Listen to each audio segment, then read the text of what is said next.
library.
John Key, headmaster of Trinity Christian School, and I would like for him to please lead us in an opening word of prayer.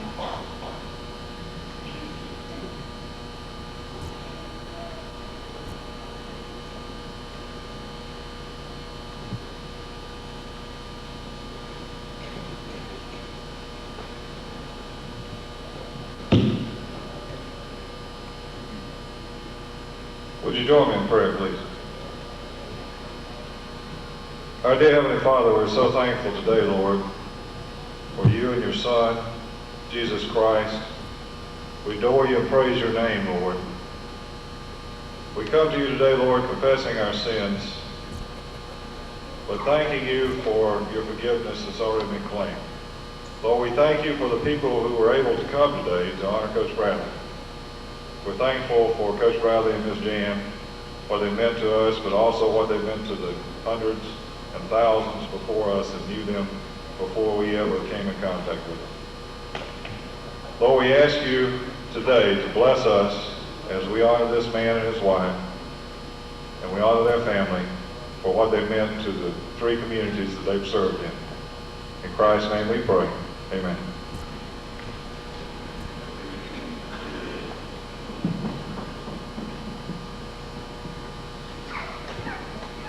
On Tuesday, January the 19th, 1993, here on this very court at Trinity Christian School, the Trinity Lady Crusaders clinched another victory.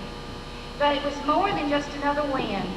This win went down in history as he gave their coach an honor that he now shares with only 4 other coaches in the nation. At this time, I would like to present to you the man and his wife that we are here to honor today. Please stand and give a big round of applause for our coach and his wife, Coach Ronald M. Bradley and Mrs. Jan Bradley.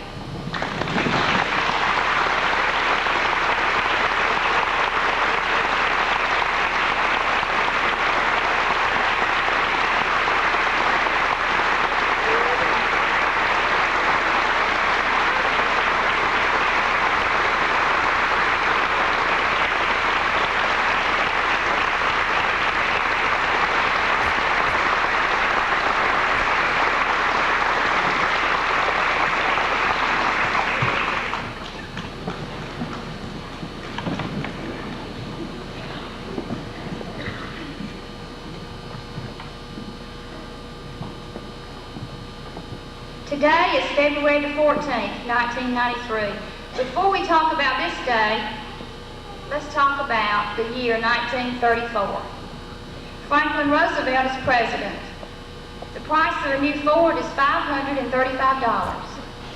The price of a new 3-bedroom home is less than $3,000. A postage stamp is 3 cents. A loaf of bread is 8 cents. And milk is 44 cents a gallon. St. Louis beat Detroit in the World Series. During that year is a very important month and day. That month and day is November the 19th. On November the 19th, 1934, the headlines in the paper that you read about was the Dust Bowl storms and drought and gangster Babyface Nelson being shot resisting arrest in Chicago. On November the 19th, Little Abner and Flash Gordon made their debut in the comic strips. And on that same day, in 1934, November the 19th, Ronald Mercer Bradley made his debut in Manchester, Georgia. In 1948, you entered Avondale High School as an 8th grader. As a 9th grader, you were a starter on the basketball team. You were named to the All-Region team. At an early age, it was very evident that you were full of athletic ability. In the fall of 1950, a new girl entered the school. You were 16, she was 14. You began dating. You were a basketball star. She kept the scorebook. In your junior year, you led Avondale to the state championship in baseball. As a senior, you led the team to the region and state finals. You were the leading scorer on the football and basketball team, and Miss Jan won. and Miss Jan was region in piano competition. You were all region in basketball 4 straight years, all-state for 2 years, played in the North-South basketball and baseball game. You were a senior superlative. Miss Jan was a senior superlative. You were voted most athletic. Miss Jan was voted Miss Intellectual. I wonder if there's a way we could find out about those high school years. I present to you some of your high school teammates that I don't think you've seen probably 30-something years.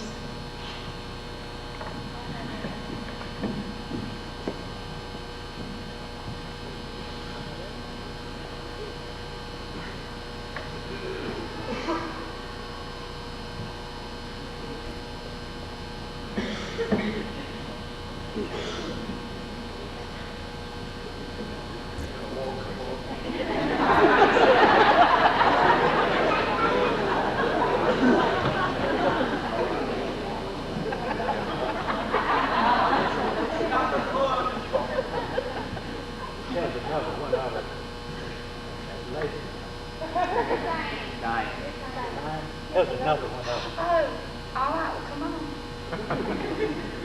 Who is this? Oh, Jim, okay. I was looking for you earlier. You were late.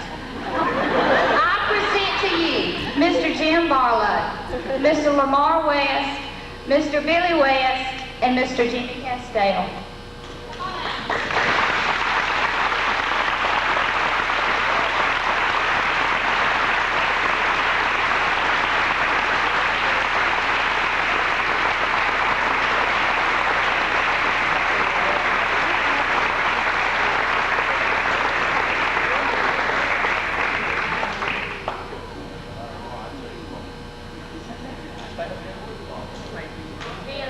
Billy, now come over here.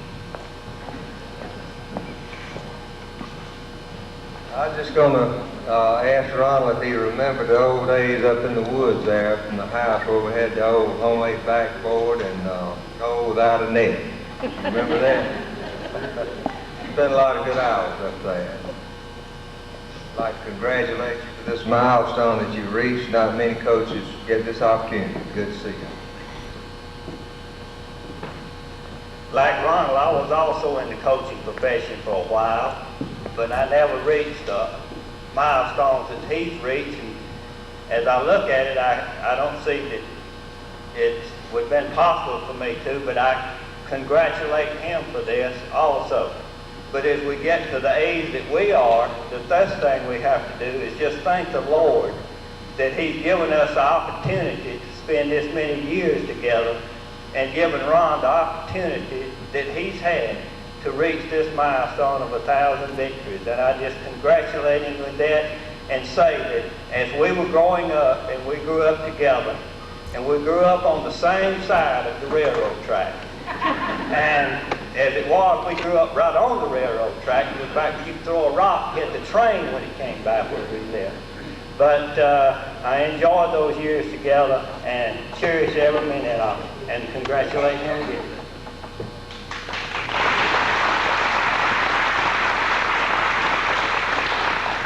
Well, Ron, I didn't know I was going to come up to make a speech, but you know me, I love to talk anytime I can.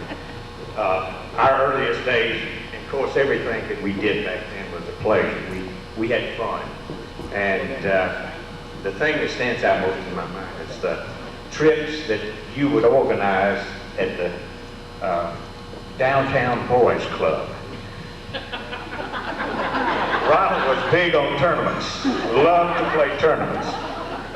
And we had no equipment, no shoes, but he would always line us up in a tournament downtown. We'd have to get up at 6 o'clock in the morning, catch a trolley at the Avondale drugstore, carry a brown bag to downtown because we didn't have any money. We were so poor, we had to split a 4-week cold tablet 8 ways. But we would always come home with the trophy. I've got one thing I wanted to bring out about Lyman. My senior year, playing on the basketball team. I was the center. Of course, I was 6'8" at that time. At least that's what I tell my grandkids. They don't know I was 6'1.5" and had to stand on my tiptoes to get that. But this guy was a tremendous athlete. I was the center, and I thought I was something because I was starting.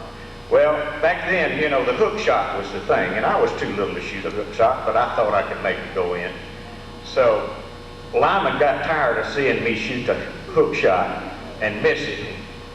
Being the gentleman that he is, he said, Jim, we've all got a job to do on this team, and your job is defense. He said, now when you get the ball, you throw it to Ron, and he'll do the shooting. So I did, and he did, and we went to 3 state tournaments that way. So, thanks a lot, and congratulations.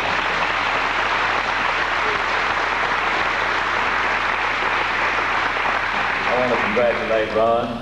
It's been a long time. I saw him, 15, 20 years ago, I guess, in Thomaston, Georgia one day, over at one of the meetings. We had a great time growing up. Ron lived on one end of the street in Scottsdale Mill Village, and Billy and I lived on the other end. And we run from each other's house and get in shape and shoot. We'd shoot foul shots and shots for an hour before we went to play a game. And it paid off, because we did pretty good in a little Class A thing. I want to congratulate you on your 1,000 wins. We got a good coach right here who wants to talk to you.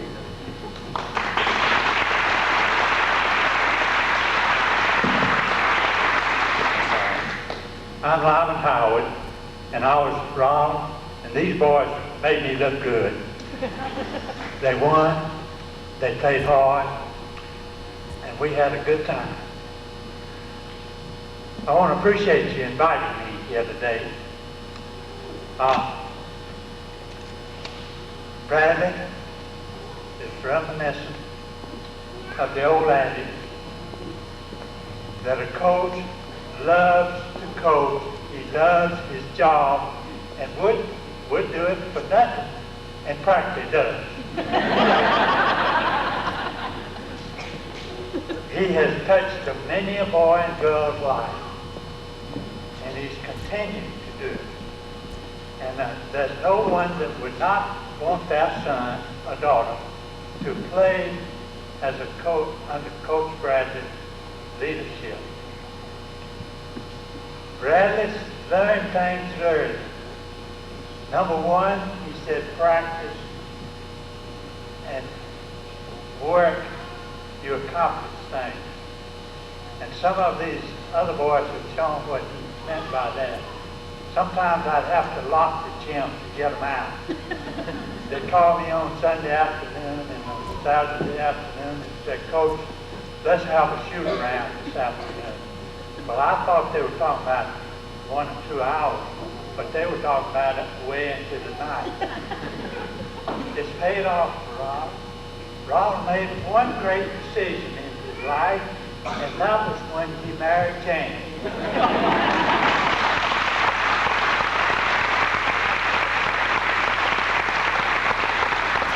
And Ron, like you, I married a beautiful girl. I think so, anyway. Like all of that stuff.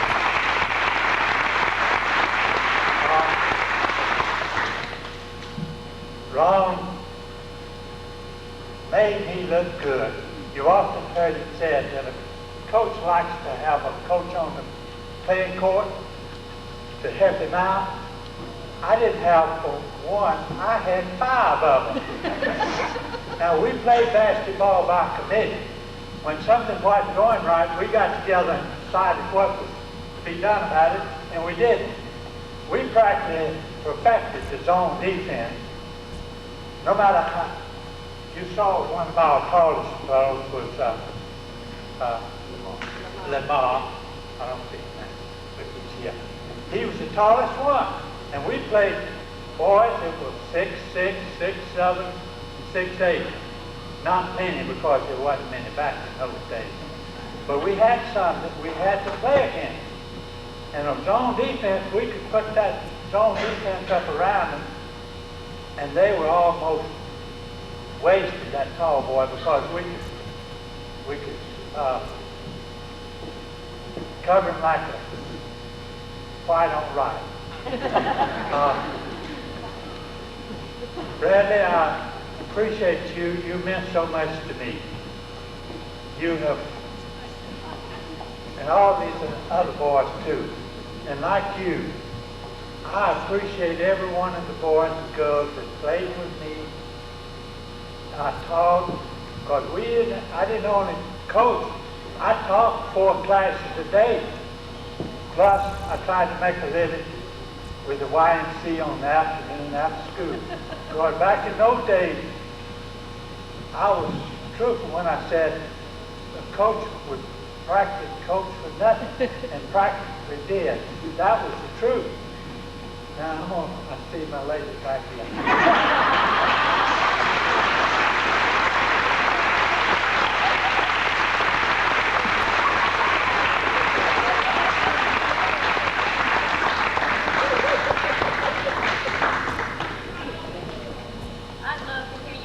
Talk all day, Coach Howard. Let me see.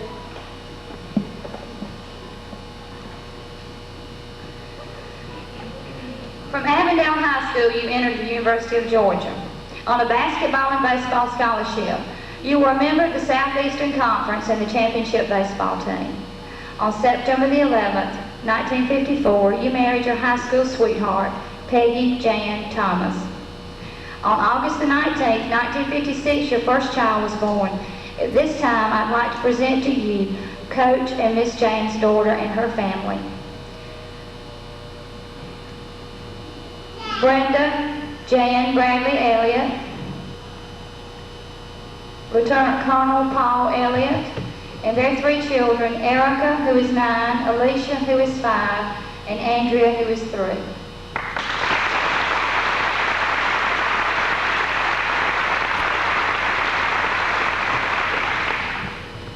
In your senior year, you were elected captain of the University of Georgia baseball team and elected MVP. You earned 4 baseball letters. But I think there's someone here that can tell us a little bit more about that. I'd like to present to you one of your college teammates, Mr. Doug Foster.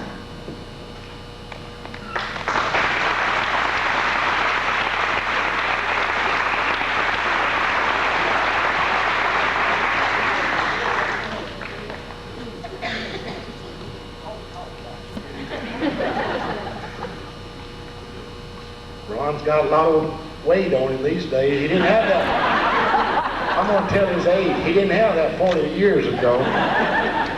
Talking about the baseball team at the University of Georgia, Ron and I played baseball and basketball together at the University of Georgia back many years ago, before Georgia became a winning school. We'd celebrate if we came close. In 1953, on the baseball team, we left Athens going to Oxford, Mississippi. Well, no country boy like Doug Foster from South Georgia, that was a treat for me. We got out there to play for the championship of the Southeastern Conference. We'd already won 1 game in Athens. Went out to Oxford, and they won the first game. We had to play the second game the same day because the plane wouldn't wait for us. We didn't have enough money to ride a bus back home. And while we were playing this game, we went into extra innings, and the plane took off. I'm not lying. Without the passengers. We finally won the game 5-3 to win the Southeastern Conference, and the coach said, "Boys, we got to get to Athens." He said, "You go to your lockers, don't change clothes. Grab your clothes, let's get on the school bus," because we had landed 30 miles from Oxford and rode a school bus into Oxford. He said the plane realizes they left something and they're coming back to pick us up. So us boys from the country, we got on that school bus, and here we were with our baseball uniforms on, dirty, filthy, raggedy, smelling like Ron hadn't used his deodorant. Going down the road, the coach says, "Let's change clothes." Now back in those days, when you changed clothes, you did it in the privacy of a room. But here we go down the interstate in a school bus, changing clothes. We got about half changed, and the school bus said, knock, knock, knock, knock. We pulled off the side of the road, and we finished changing clothes, and the coach said, something's wrong. They got out and raised the hood of the school bus, and so helped me, this happened. The fan belt had broken. Here we were out in the country, 20 miles somewhere, without any wrenches, no fan belts, and a plane waiting on us. So how a good Lord sent a car, a man, he stopped, he said, can I help you? We said, you can if you got an extra fan belt. He says, what kind do you need? He opened up the trunk of his car and got a fan belt out of it to fit that old dilapidated school bus, and we put it on, and we caught the plane and came back to Athens.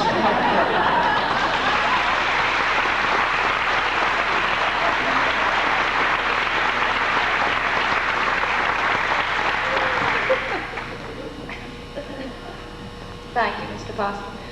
In the fall of 1957, you began your coaching career at Newton County High School in Covington as a B-team football and B-team basketball coach and varsity basketball coach. The following year, in 1958, you became the coach of your first varsity basketball team. I think I've heard you say it had more raw talent than any other team you've ever had, but they hadn't been schooled yet. They were still babies. And most of them were seniors. So right now I'd like to present to you members of your first high school team from Newton County, Mr. Ed Hertwig, Mr. Perry Haymore, Dr. Johnny Capes, and Mr. Billy Shaw.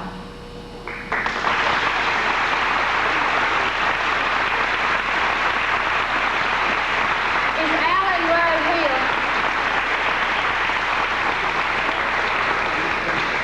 Alan, if you can, come on down.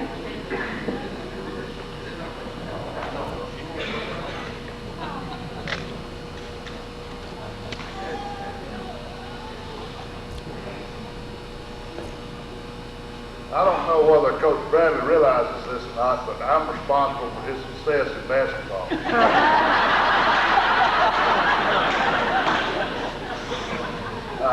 All of you that have played for him know that he's really strong on fundamentals, making sure that you know how to do everything fundamentally correct.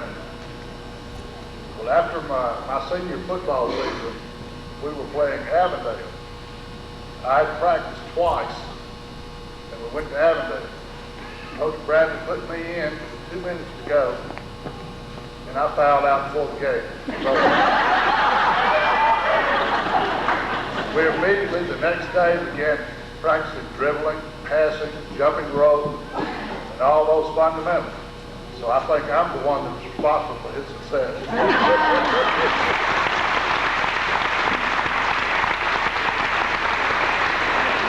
Ron, I had the distinct privilege of playing for you and working with you, and when they asked me to think up some things, I eliminated quite a few. I want you to know that. But I went back to your first year, because I think some interesting things happened that first year when you were B-team coach.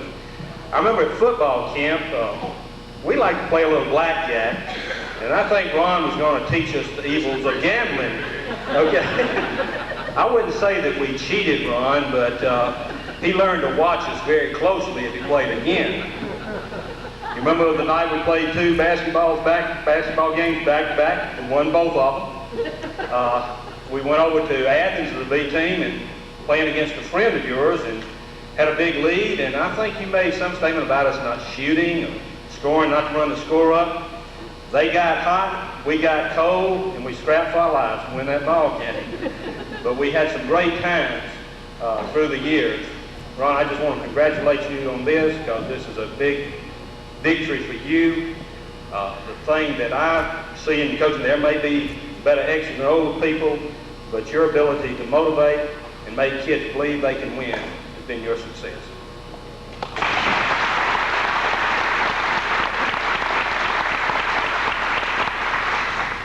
A lot of you don't know, the gentleman back here, Billy Shaw behind me, but I assure you, I'm glad I got to go before he did.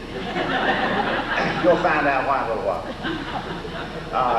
Coach and Jan, I'm so proud of you. I would like to say that I was on that first team, but I also had the opportunity for my 3 children to play for Coach and Jan at George Walton when he went there. And it was a highlight, I think, of our lives, really, because we were able to continue in the athletic spirit, but also see our children grow and mature along with his.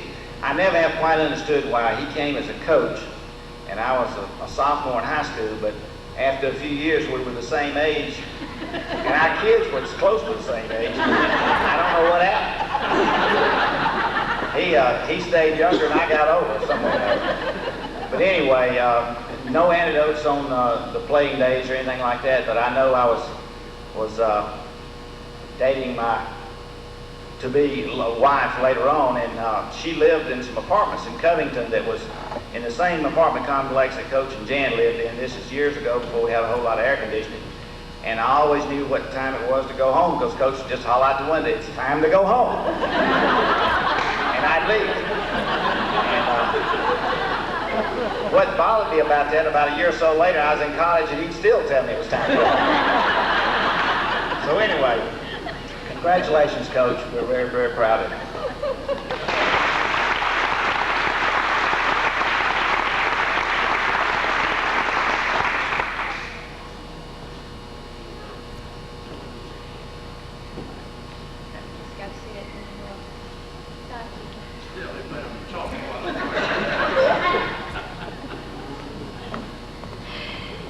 In November of that same year, your second child was born, your first son. I'd like to introduce you now to Ronald Mercer Bradley Jr., Brad, y'all stand up, and his wife, Ann Hobbs Bradley. Now, Brad plays golf and occasionally works with Ann at the Furniture Craftsman in Marietta.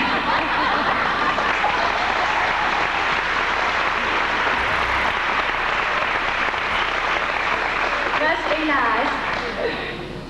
In 1960, you took your first region championship at Newton County. Along with Billy Shaw, I present to you Bob Hunter.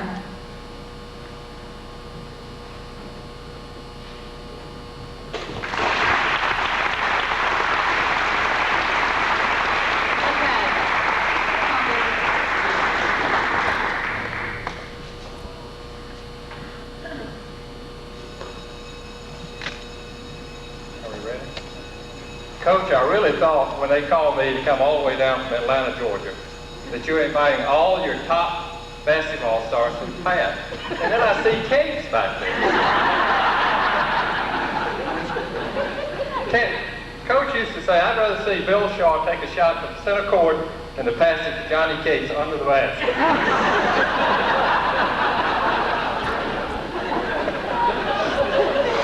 Well, we're delighted to be here. I think this is the 3rd or 4th time I've done this. I don't know when you're going to retire.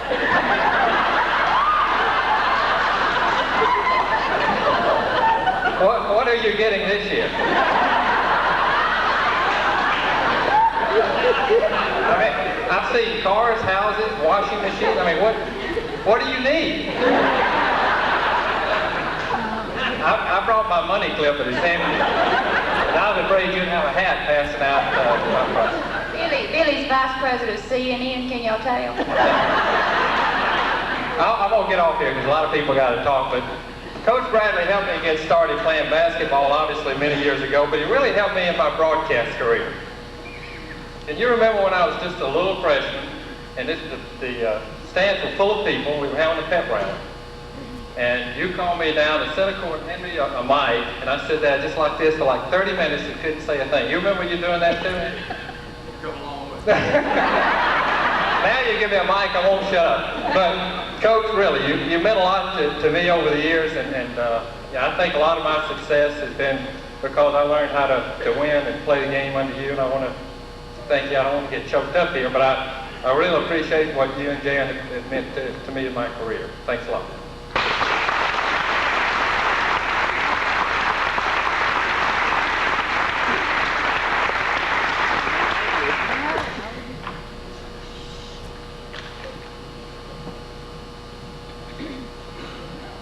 time Shaw's ever passed anything to anybody.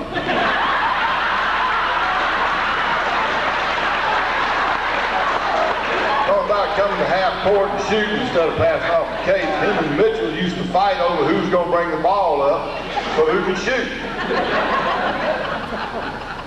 Coach, I got one thing to say. Can you talk to the referees for me and get those guys off my back? They're about to kill me. That's the inside story. But now, on a serious note, when you talk about Ron Bradley, there's one word that comes to mind. That's character. He builds character on the floor. He builds it off the floor. We're all here because he's won 1,000 games this year in his career, which is plenty. I can tell you right now, and probably everybody in this gym will agree with me, Ron Bradley has never been beat on a basketball floor because his team was not prepared. He may have been up against some competition that had a little bit more talent, but his teams always went out prepared and stuck with them and gutted it out. Coach, we appreciate that. Appreciate everything you've given to us.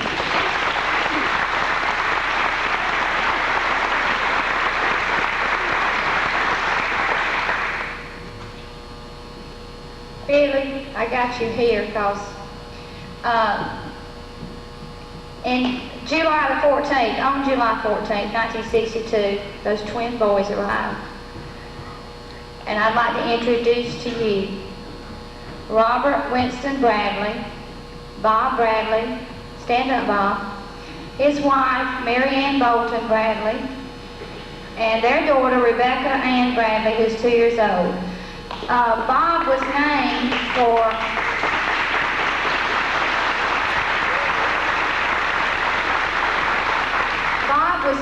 Bob Mitchell, who was MVP in 1961, and he now coaches the boys and girls team at Brentwood. And the other son, William Allen Bradley Bill, who was named, come here, Billy. What I mentioned, guys. He was named for Billy Dean Rutledge, who was MVP in 1959, who was now deceased, for Alan Rowe, MVP in 1960, and Billy Shaw, MVP in 1962. So this is Bill Bradley and his wife, Lori Michelle Curtis Bradley, and their son, Aaron Taylor Bradley. And Bill now coaches the boys and girls at Flint River Academy, so they both followed in their father's footsteps. Thank you.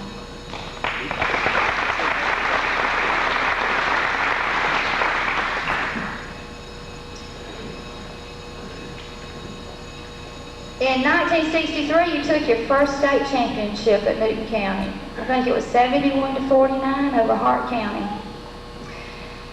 These boys are about to have a fit to get out here. Members of your first state championship team, Terry Smith, Stanley Harris, Tim Christian, and Wayne Hall.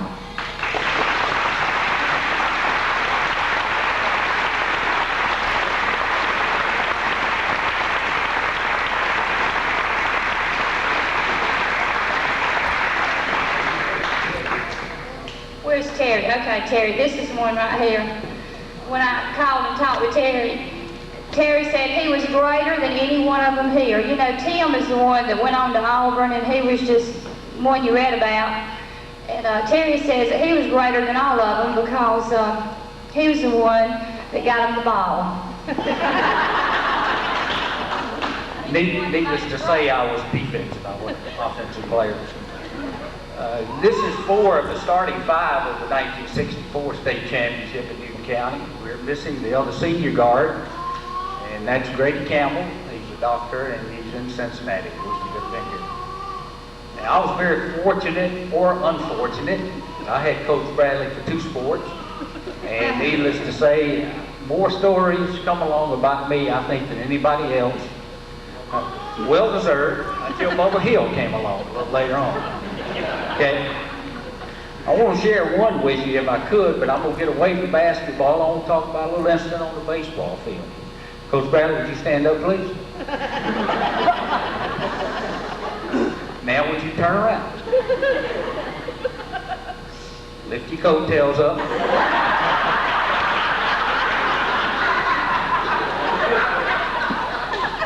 my freshman year at Newton County High School, I played on his baseball team, and I was an outfielder.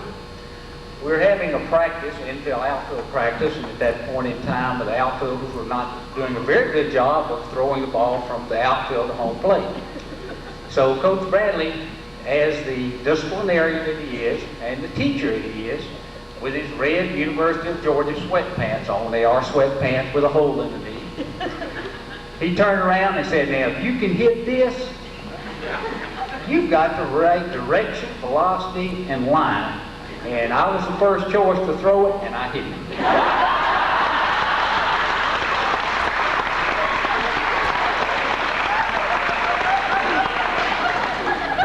But at that point in time, as a freshman not knowing what to do, he sort of signaled, and when he signaled, you attempted to do what he asked you to do. He told me to go to third base, get out of the outfield. And to my knowledge, I don't think he offered that direction again.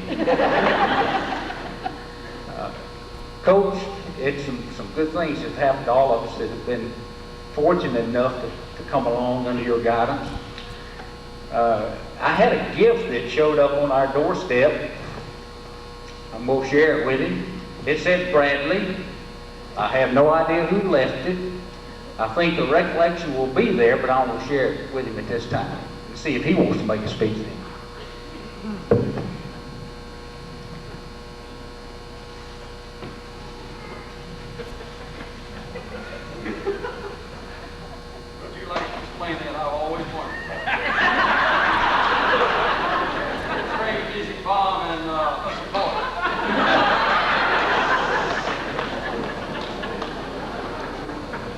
Again, another incident occurred on the baseball field. We were down there, and Coach was pitching batting practice, and it was warm in the spring.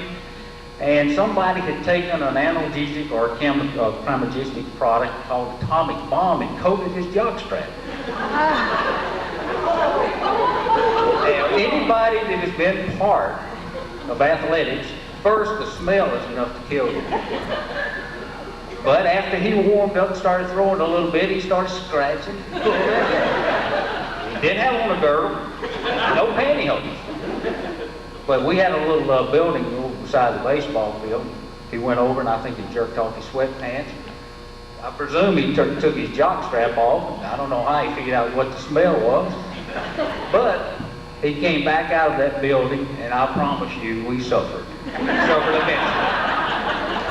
And Coach Bradley, I'm going to fess up, it was Billy Shaw's idea of what to do.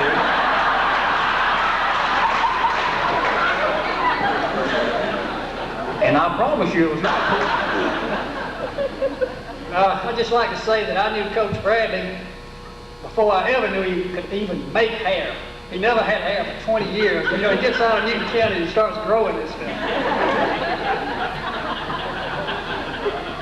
And one other thing that didn't exist back there, I also knew before the discovery of water in sports. It was not known to have water during activities back in those days. I tried to think of a couple of things to say last night. I was going over some stuff, and I looked in a scrapbook, and I saw an article that was in the paper, the Covington News, in 1974. And the name of the article was, "Do you fans remember when?" Coach, I'm just going to read a couple of things that was in the article. The fourth quarter of the Bernie Harris game in the Newton County gym, when the fans were so loud that Bernie Harris was playing defense with their fingers in their ears. The beautiful tip play from Bob Mitchell to Billy Shaw to win the sudden death overtime for the Rams in the '61 state tournament game. Mr. Sharp, Newton County High School principal, wearing the Beatles wig in Hartwell after the Rams had won the regional championship in 1964. The legendary games of Tucker between 64 and 65 when the Rams won all three games by a total of 5 points. The fans eating picnic lunches outside the Newton County High School gym at noontime, waiting to get in the game for the 7 o'clock game with Griffin. Funeral service for the feet on the square before the departure of the region tournament in Hartwell in 1964. The buckets tied to the rafters of the gym in 1974, and the Bradley twins mopping up the floor. Sophomore Bubba Hill's long shot at the end of the quarter when the Rams defeated Druid Hills, led by New York Yankees baseball star Ronnie Blomberg, 55-40 in 1968. my teammate Tim Christian outscoring the whole Winder team to put us in the state tournament in 1964. The 1961 slogan and signs in the windows of all the cars in the motorcade, 28 straight takes Newton to state. The first round of the state tournament in 1971 at the Jonesboro Gym, when the R.L. Osmond team came out on the floor for their pregame warm-up with their ears stuffed with cotton because they had heard about how those crazy Ram fans cheered. And the game at Winder in 1964, when the students didn't even go home after school but stayed in the gym and had a pep band playing, and the gym was full at 4:30 when the team arrived, had to go straight to the dressing room. Coach, these are just some of the memories that I've enjoyed and these other guys enjoyed. We appreciate all that you and Jane are doing for us.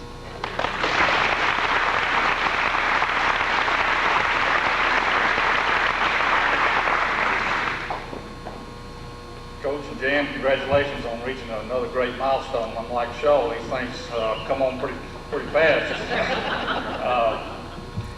My recollection of an event, when I was asked to give an event, occurred in New York City. It didn't occur in Newton County or Dublin or Monroe. And I'm going to ask Jen to come with me and help me reminisce a little bit, because she was sitting next to him up there. And I'm not sure I got all the details of this thing.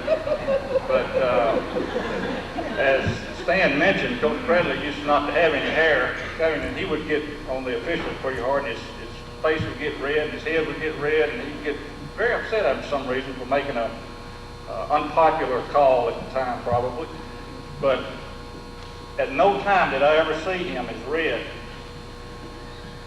on any athletic event as I did in New York City one night. We were a guest of Royal Crown Cola and Coach and Athlete magazine at the New York Hilton for a sit-down formal dinner, and I thought I heard this right. He ordered a Coca-Cola. Look down there. Can you tell me the reaction, Jen? Well, you and I kind of looked at each other and said, oh, no. we had discussed this ahead of time. Don't order a Coca-Cola when the Royal Crown Cola Company is paying for the trip. And ironically, I don't think he knew what he had done immediately, because Jan says, you mean Royal Crown Cola? He says, no, I mean a Coca-Cola. And then I saw Jan lean over, and that's when he got bright red. Congratulations.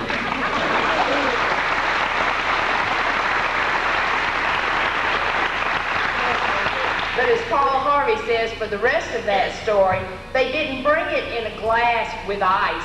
They brought it in a Coca-Cola bottle. Hey, a lot of people here have been talking about the Bradleys and the basketball and how they coached and how they had the players and how they helped them. My situation was a little different than most of the people. I know a lot of them, and I'm the same. They helped me so much in my future as far as basketball and everything that goes in with it. But I have a little different tale than most people, because when I was in high school, my early years, of course, I had a family divorce, which was real ugly. And if it hadn't been for the Bradleys, I probably wouldn't have been able to pull through those times. They would conference me and talk to me and help me.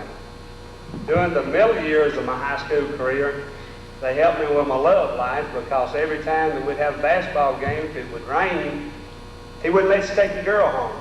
He'd make them go home with the parents, and he'd call your house and their house to make sure that you went home with the one you're supposed to. Latter part of my high school career, my brother was in an auto accident. One of our best friends was killed. The Bradleys took me in, kept me in their home, fed me, and watched after me like parents for several months when my brother was in the hospital. So I've got all the respect in the world for the Bradleys with the basketball, just like everyone that's been up here talking. But I also have some love in my heart for them, for the things that they did for me personally besides basketball, and I love them both. Thank y'all.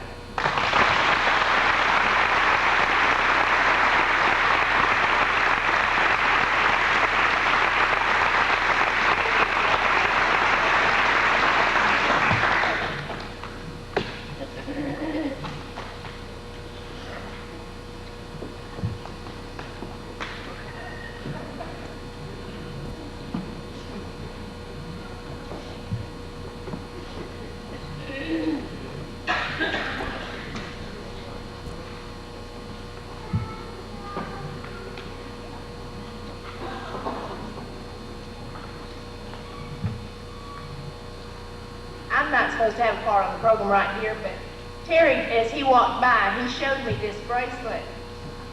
When we had our burglary after we first came to Dublin from Covington, and everything was still in our house in Covington, one of the things that was stolen that broke my heart the most was all the gold basketballs that had been presented for championships.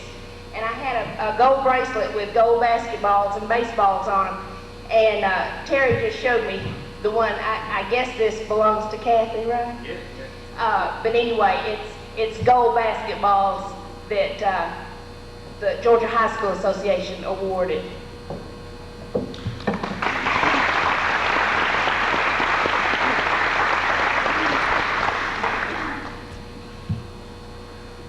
We received a telegram from one of your players that was unable to come.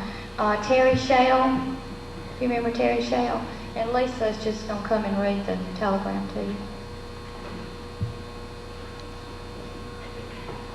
For all of you who haven't met me yet, I'm Lisa Black, and I'm from Trinity here.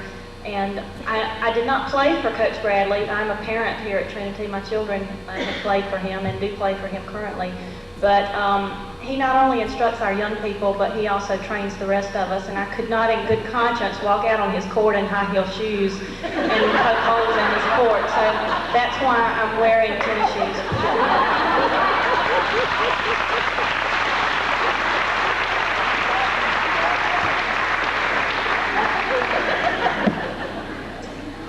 So now for the telegram from Terry Shell, it says, "Congratulations on another milestone. Our association through the years has motivated myself and others.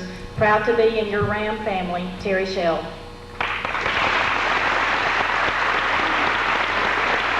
like I still got some learning to do, Coach Bradley. During your time at Newton County, there was one particular player. He was a great shooter. Now, I don't think this guy won any Most Valuable Player award on the court, but I think he took a lot of them off the court. This guy rearranged his whole schedule to be here. He was on call this weekend. I present to you Dr. Jim Gaynor.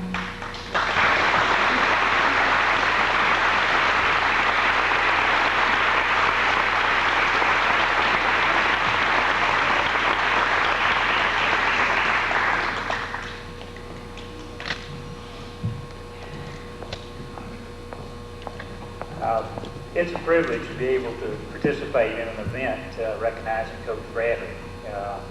Outside of my mom and dad and my brother up there, I don't know anybody that had more influence over the formative years of my life than Coach did. Coach, I've got a lot of things that I want to say to you. I think there's so many I'm going to write them in a letter and send them to you. But I think one of the things that I'll always remember about Coach is how much he really cared about the personal development of ball players, his people, not just his ball players. And there's a lot of examples of that. But I think one of the things that really says it the best is that when I think back on the guys that when I was a freshman, the people that were sophomores and juniors and seniors ahead of me, and then when I made it up to a senior, the people that were juniors and sophomores and freshmen behind me, out of those people, there are very few that didn't have a chance to go on to college on their basketball. Now, I think that really says something about Coach. Coach turned out a really good, solid basketball player, and that certainly interested the colleges. But the work that Coach put in to make sure that everybody possible got placed, I think was rather phenomenal. And I think it says volumes about the kind of person that Coach is. I'm just real glad to be able to be here and to be able to have a chance to say thank you, Coach. You're really the best. The kind of self-confidence and work ethic that you put into your ball players will last them a lifetime. Thank you a lot.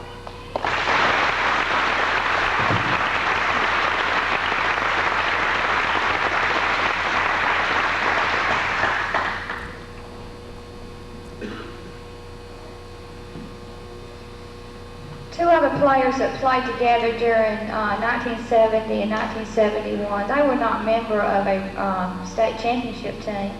One graduated in 1970 and was named MVP. One graduated in 1971 and was named MVP. One, they call the ladies' man on and off the court, and the other's a rambling wreck from Georgia Tech, Luke Bubba Hill and Clay Summers.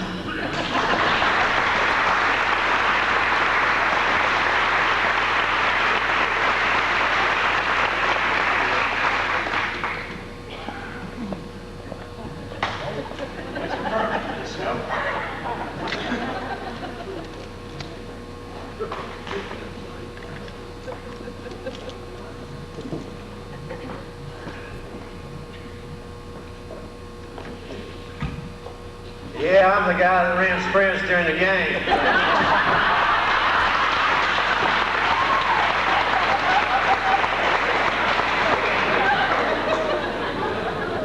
That's what they remember me by, not by my athletic ability. This man has put just as much influence on me as he has everybody else. And for those of you who he's coaching now, you're a lucky bunch. He instills that will to win and never quit. And I don't think I've ever lost that. Congratulations, Coach. It's good to see you again. Come, let's go play some golf sometime.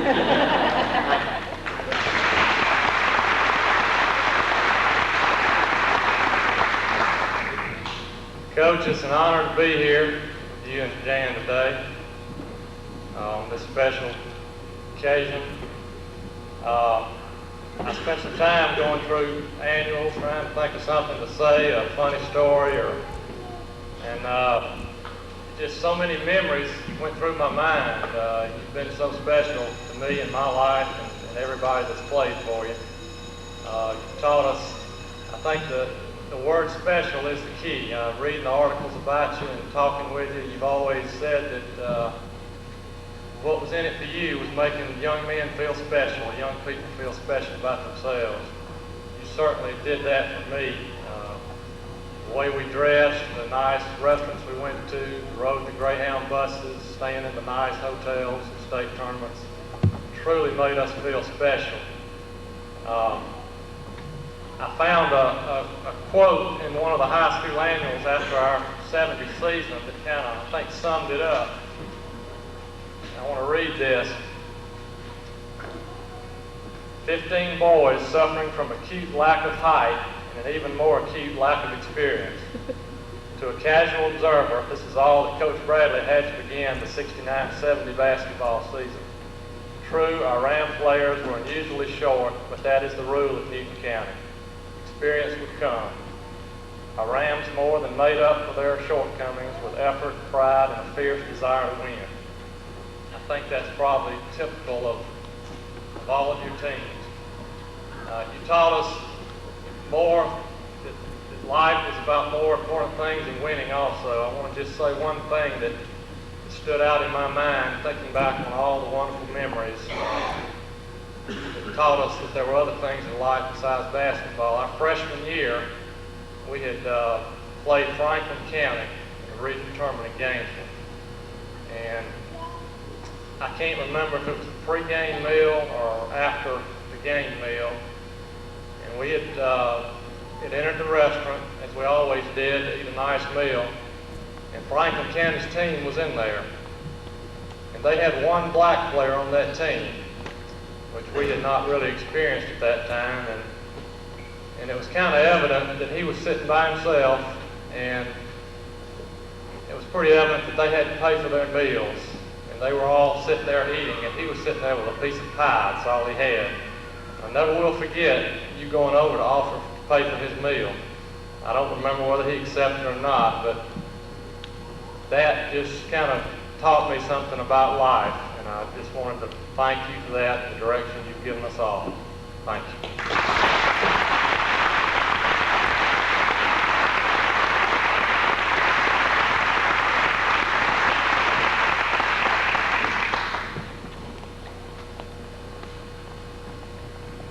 A member of your team from 1969 through 1972, and in 1972 y'all were runner-up in the state, Mr. Kevin Price.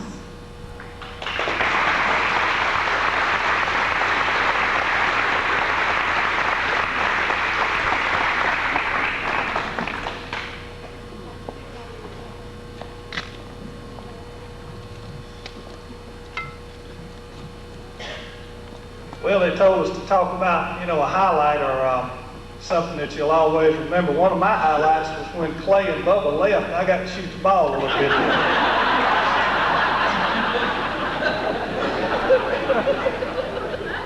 I know of no other person who has influenced in a positive way so many people in so many ways.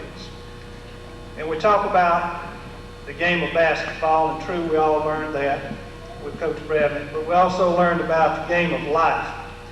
And to the young people who are currently in the program, if this doesn't make sense to you now, just listen and stick it back somewhere in your memory, because one day it will. Coach, I want to thank you for the opportunity to come through the program and let you know that I appreciate everything that you did for me.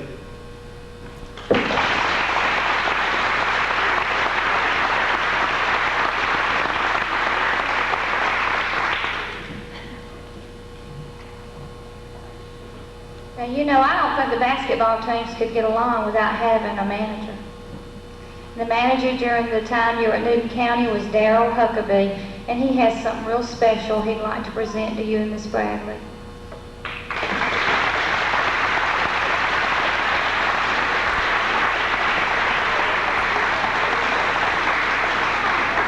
If you look back on the table, the poem that's to Miss Jan, Darrell wrote that poem.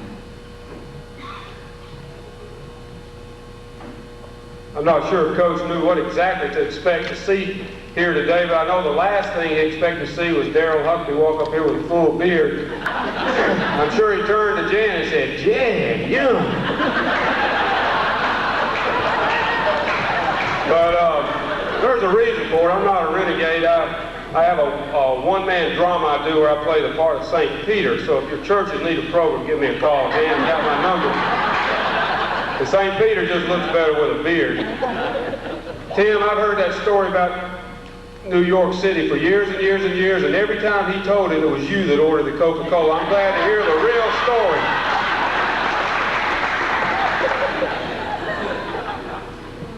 I've coached basketball the last 18 years, and the first year I was a head coach, my team at Ravenwood played Coach Bradley's team at George Walton in the semifinals of the state tournament. And in one night, there are three remembrances I have that say so much about Coach Bradley and the person he is. The first was at halftime. Actually, we were 1 point ahead until some of those people in the back room took over. Kim McCullough Holders back there, and Sherry Cates, and Miss Ballard, and some of the people. But at halftime, we were in there, and we were going through all these plans, and changing our strategy and changing our defense. It was real hot in there.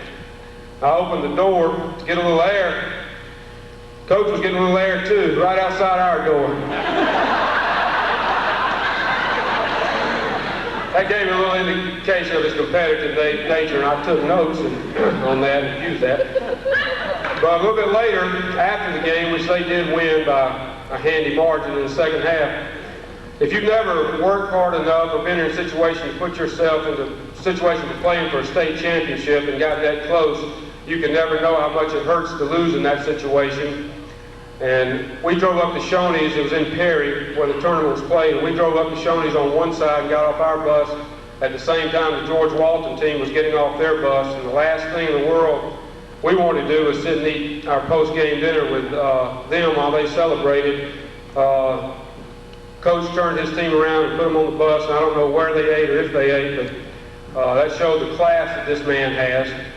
And that night, he came to our hotel room and stayed up to 2 or 3 of the wee hours of the morning talking to me about our season, and that showed the compassion that he has. He has all these things, and people at Trinity do not really know how lucky they are, I'm sure, to be touched by his influence. Jan called and asked me to write a poem for this occasion, which is kind of a hard thing to do, put this many years into a verse that people could listen to, but I've tried. The name of this work is To the Builder, on the occasion of his 1,000th victory. When they mark down all the great ones who have ever coached the game, alongside the Rucks and Woodens, add Ronald Bradley's name. Far from the lights and cameras, a genius plied his trade. In small gyms, not great arenas, his champions were made. His career has touched 5 decades, and he's touched countless lives: doctors, lawyers, teachers, workers, businessmen, and wives. They were Bradley's boys in Covington, those Rams in white and blue. Death Valley, Ram Bait, winning streaks, the losses there were few. Rutledge, Shaw, and Mitchell were some who paved the way. They left a legacy of winning for others who would play. Then came Harris, Hall, Smith, and Christian, perhaps his finest team. They helped all of Newton County to realize a dream. Those were days of glory for the boys in white and blue. 129 the number reached before the streak was through. Why, I bet right now in heaven, Junior Odom and Miss Pearl are telling God about the days when we ruled the round ball world. His teams brought pride and honor to their little country town. Too bad the public stood aside and let their children down. They lost their finest resource. 'Twas George Walton's game. The private school in Monroe would no longer strive in vain. He started there with nothing except his own great will and built for them a program that people talk of still. His first squad at George Walton was decidedly first rate. With Henderson and Whitsett, all they did was win the state. For a dozen years he coached the boys and girls in red and black. He brought them wins and championships and never once looked back. Then after taking 2 years off to see the world's great sights, he brought his game to Dublin and jumped back in the fight. Now the boys and girls at Trinity have felt this great man's touch. He's left his mark upon them, and he has taught them much. And now he's notched 1,000 wins. He ranks with the elite, but winning games will never be Ron Bradley's greatest feat. The wins, the plaques, the trophies, each nice in its own way, but his real mark is on the people who think of him each day. All those countless hours spent in gyms down through the years, the work, the sweat, the heartaches, the smiles, the laughs, the tears. He wasn't only building teams to go out and compete, he was building people. That was his greatest feat. The suicides and layup drills were just the tools he used. His firmness was essential. Don't ever be confused, for in the fire of competition, those people forged are strong, and he has fanned the furnace for so many, for so long. So many lessons we have learned because he passed our way. We all are better people. No greater tribute could I pay. Pride and distance, pride and class and fortitude are gifts he gave to all. Go the distance, pay the price, in life or basketball. He demanded that we give our best. He never let us quit. We learned to reach inside ourselves and pull out every bit. We have learned to play 4 quarters, no matter what the score, to take what life may give us and keep coming back for more. Yes, the people are his monument. They'll stand the test of time. They'll speak for all his efforts, from simple to sublime. I cannot give great riches to be spent or stored in banks, but I know I speak for everyone when I offer love and thanks.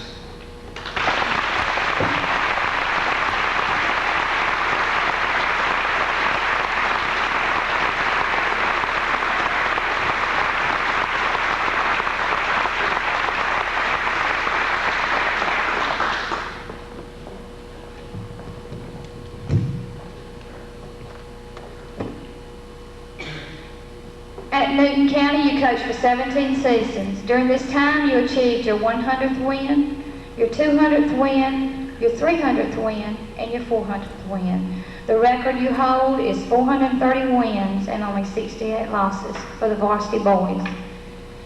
On to George Walton Academy to coach the Bulldogs. And you began coaching your first girls team.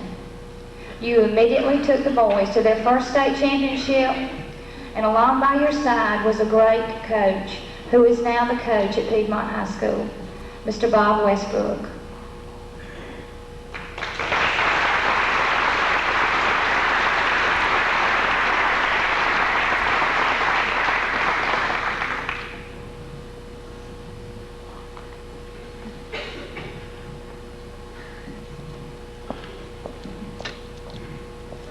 I was very fortunate to have been able to work with Coach Bradley. Not so much I didn't learn being able to be around somebody as closely as I was for the 5 years I was at George Walton, which was after these great players that are coming in now. I was there from like 83 to 88. And during that time, he didn't so much teach me about basketball, he taught me about life. And the things that I've gained from him are just things that I could never pay him back. One of my fondest memories, and you know, they said try to come up with a funny story. Well, I've got several million, but one of the best that I can remember was that we were going down to the state tournament in Perry, and Coach Bradley during that week had gotten laryngitis. And those of you who know him well know that he likes to have a regular conversation with the referees during the ball game. Well, he was trying to say things, and it would not come out. And knowing what he wanted to say, I was sitting behind the bench, and he would look at me and, you know, hope that I would say the right thing. Well, he got later on in the second quarter, and he was sitting there, and the referees kept running by, and they kept blowing calls, and this, that, and the other, and he was just, same old thing, couldn't.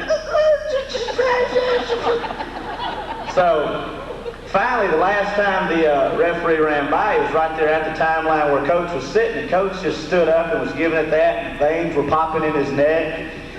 And that referee turned to him and goes, "Coach, if I see that face again, you're going to get a technical foul."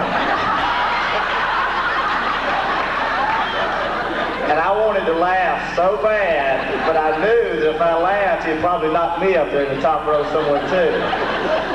But like I said, I'm just very privileged. He put me 15 years ahead of the game, and I'm not just talking about basketball. As far as in athletics, he just put me so far ahead of the game, and there's no way that I can ever thank him for where I'm at.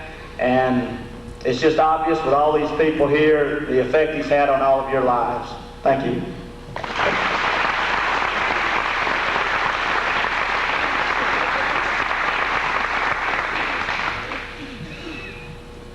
Your first state championship team at George Walton came in 1976. And there were 3 members of that team. One was your son, Brad, and Randy Henderson and Todd Whitsitt that played for you at Newton County and George Walton. Todd could not be with us today. He's a cardiologist in Colorado, but we have a letter from him.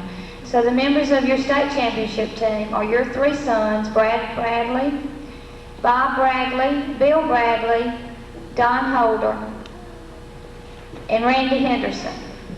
Is Randy here?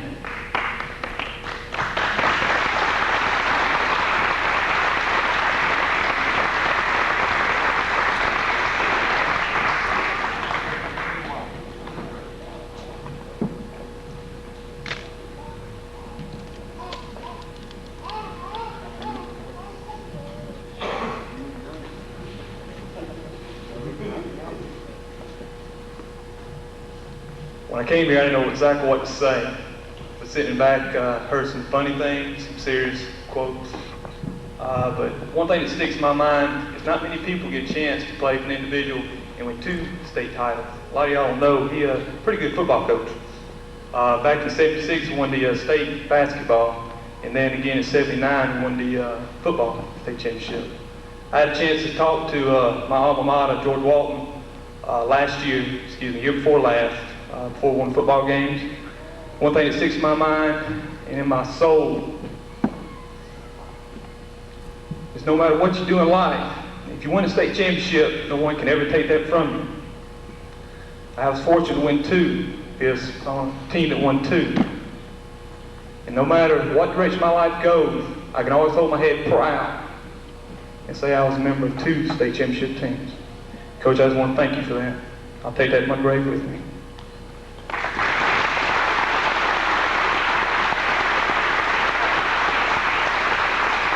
I didn't know I was going to have to say anything today. I just wanted to tell you, though, that we've had good weather the last 2 weeks, and I've teed it up 1 time.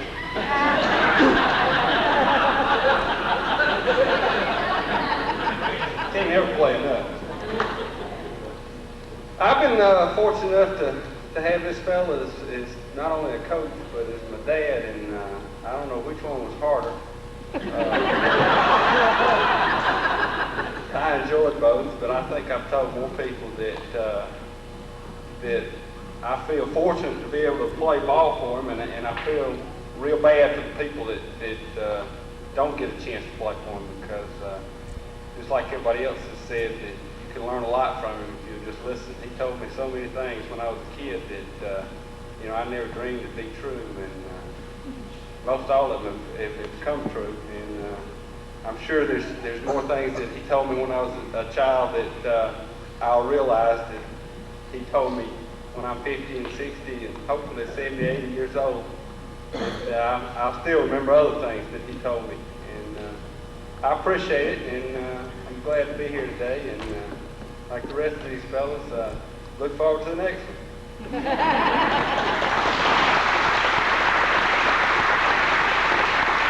Nobody ever mentioned who put Brad in the dryer back at Newton County. I wanted to, go ahead.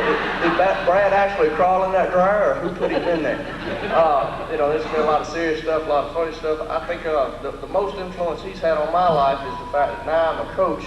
I think you get a different perspective on things when you are a coach, but I think the biggest influence he's had is I hadn't walked into a gym yet where a guy walks up to me in a black and white shirt and comes over and says, "You're Coach Bradley's son, aren't you?" And I said, "Yeah."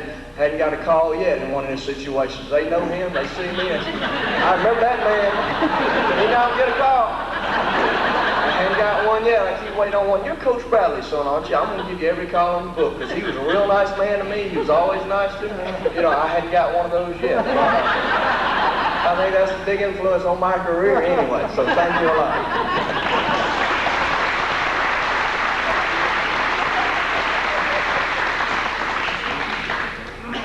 I didn't know I don't know what direction.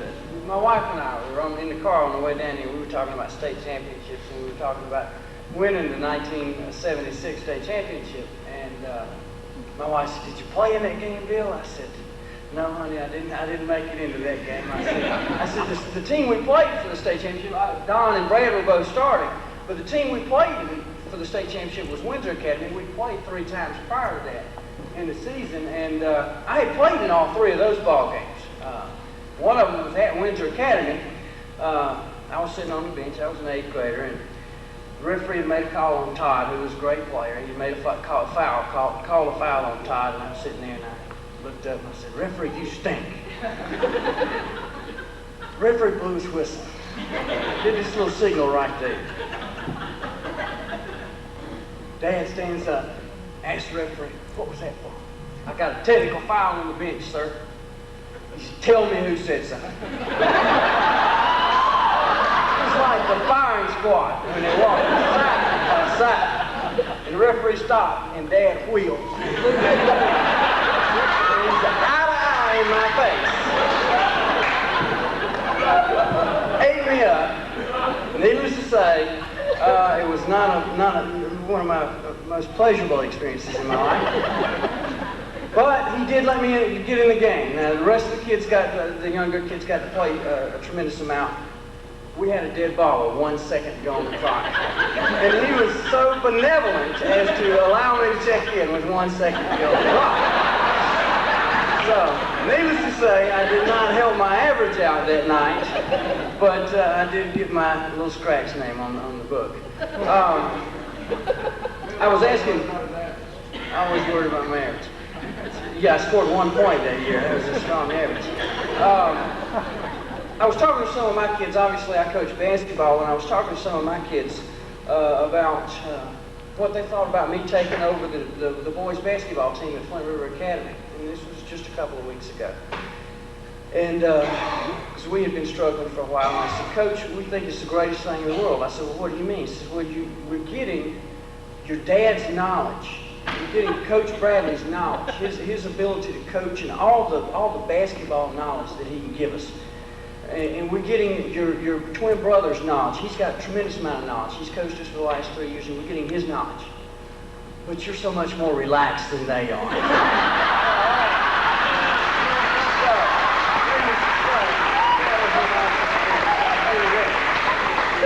And one one final story. We're playing this tournament down at Piedmont over the Christmas holidays. And we opened up the first night. I have to play against Bob's boys, who are just drill us real bad. And Dad's girls, who just annihilate us. These poor girls just wore us out. And all the Trinity fans were talking about, well, I thought Bill was the quiet one, and Bill screamed all night long. That happens when you get your daddy big, folks. We can sit over there and smile, but it happens, you know? But I want to thank you for everything that you've done. I could stand up here and talk for hours, but I won't bore all these people with my fantastic stories. Thanks so much.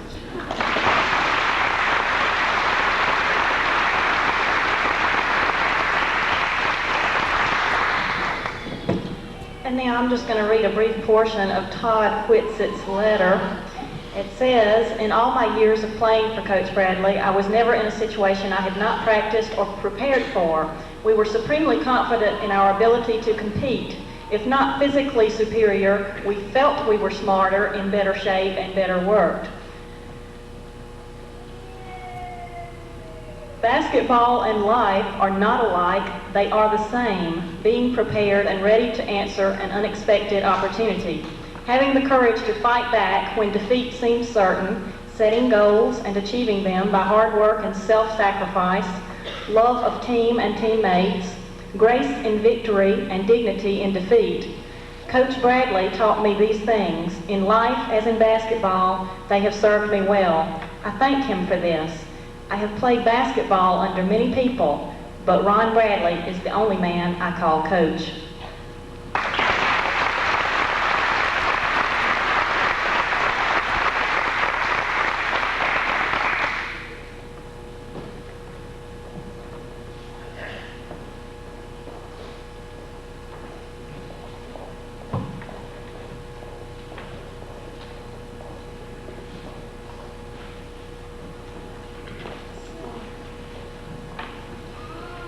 When you went to George Walton, that was the first year you ever coached girls. And what I got from some of the girls said they didn't know, you didn't know what you were getting into. And there was a player from 1975 to 77, and she was one that every time she went to shoot a foul shot, she winked at the goal. And I think she made them. Mary Hug Knotts.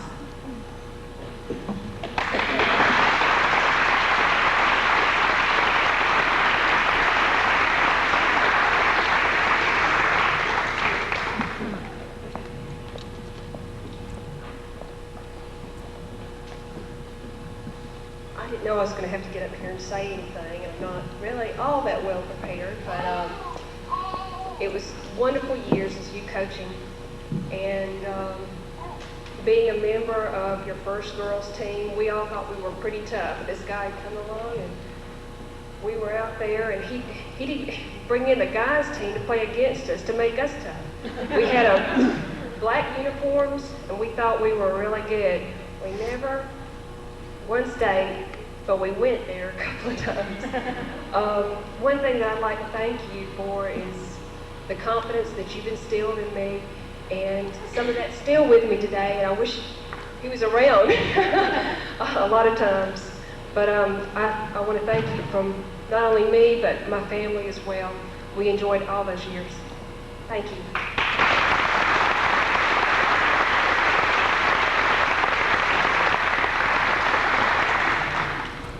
When asked what it's like to coach girls, Coach Bradley's response is always, never a dull moment. I'm sure in 1980 at the state championship game, that was more true than ever.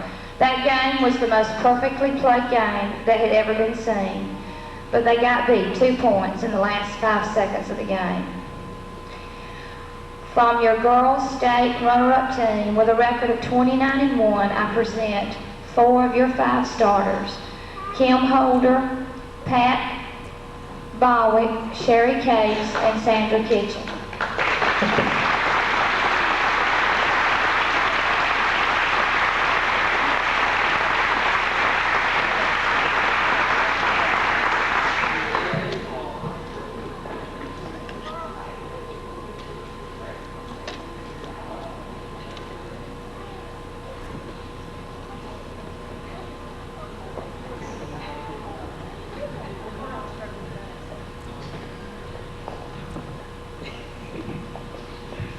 could do something like we used to do back in school. Okay, Sherry, come talk for us. She was our spokesman. She grew up with Coach, and quite a few of the stories, most of you probably wouldn't understand, obviously, because I know you have some of your own. A couple of things I remember is the toilet blowing up during this Christmas tournament, the girls' dressing room. Somebody, we won't mention the name, forgot our uniforms one day at a ball game. And I could go on, but I still stop to smell the roses.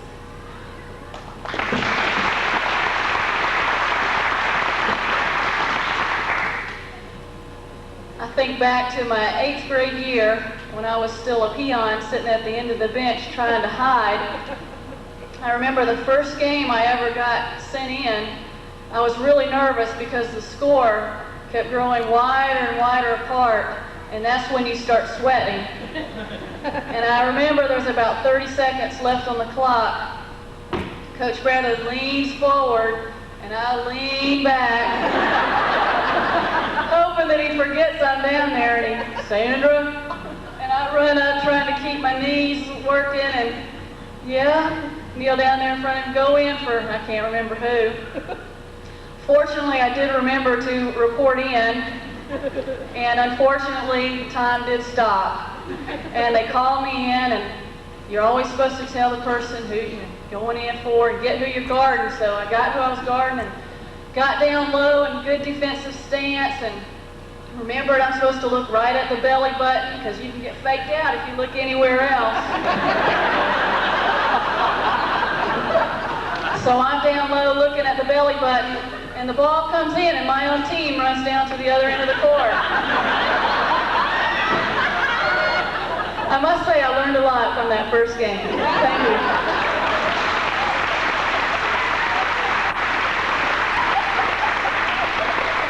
Coach, when I kind of reflect back, I guess the first thing that I remember as an 8th grader, you told us that practice was at 3 o'clock, and I showed up at 3. And you went on to tell me that when practice was at 3 o'clock, you meant dressed, on the court, and shooting some baskets. And I promise you one thing, from then on, I was never late, again, for practice, for a game, or anything. But as I reflect back, I think about you taught us about fundamentals, and how that really kind of carries on in life. And you just said, if you practice the fundamentals, success is going to follow. And I really believe that, and I appreciate you for that.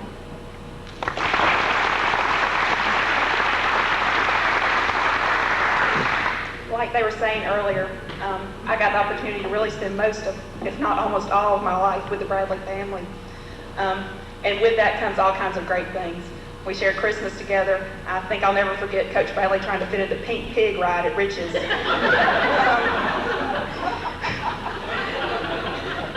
One bowl of ice cream too many, I think. But then eventually we all got to play basketball for him.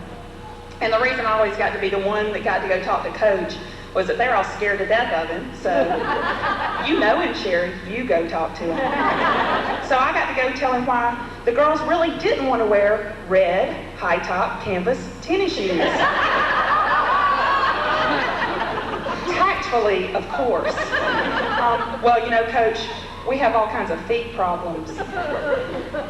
And I also had to explain to him why we didn't want to wear our white basketball shorts below our knees. So we had all kinds of fun things like that happen. But one of the first things I learned about Coach, we all played for him when he was just learning to coach girls. And there was never a dull moment. One of the first things he taught us was that he basically was the first man, and maybe the only one we would ever meet, that really believed in the Equal Rights Amendment. He believed in equal work, equal pay.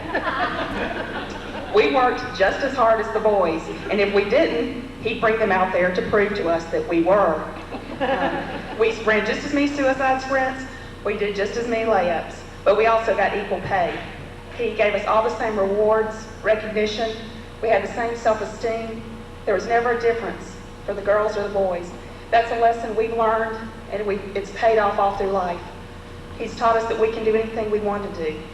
And the 4 women before you today, between us, are successful in their homes, successful in their jobs, and we have 8 college degrees between us, 4 kids. So I think we've done okay, and it's a lot because of Coach and Jan. So I hope you all get that same experience.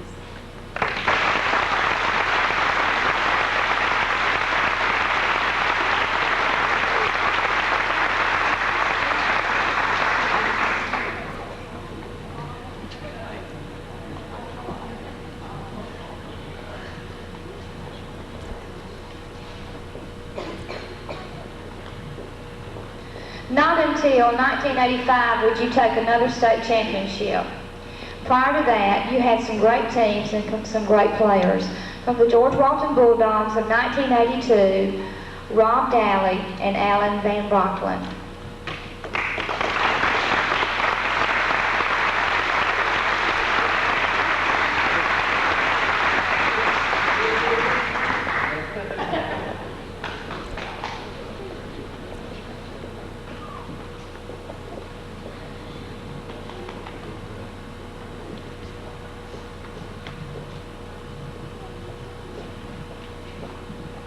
I had the opportunity to play under Coach Bradley for 5 years in both football and basketball. So I got to know him and Miss Coach pretty well, I believe. And I have several stories of practices and games and state championships and victories that I could come back and let them share with y'all. But I believe I want to take my time and let them know that in the fundamentals and principles and values that he taught me in the game, sports, I think the most important thing was the fundamentals and values I carried in life.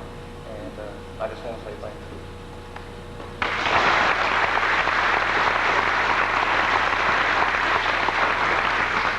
Well, I was glad to know when I got here, and we were running a little bit late. My wife was kidding me on the way down, said, "Well, Al, you know you have to get up and say something?" And then I came back, and Rob's like, "Well, Al, you got your speech ready?"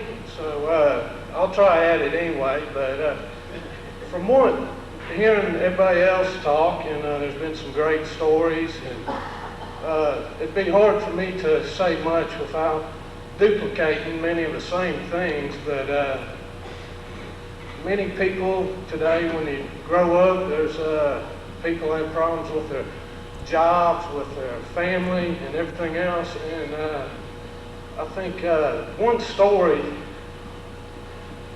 when I think back, I've never played any organized basketball before beating Coach Bradley. And so it was my 7th grade year, and it was spring training. And that first day, I really had no idea what I was in for. And by the end of practice, I could not run anymore. I was pretty much just walking and thought I was running, you know. I went back to my locker and I said, well, I'll just sit down a little while. And my older sister came in after her practice and got me out of my locker.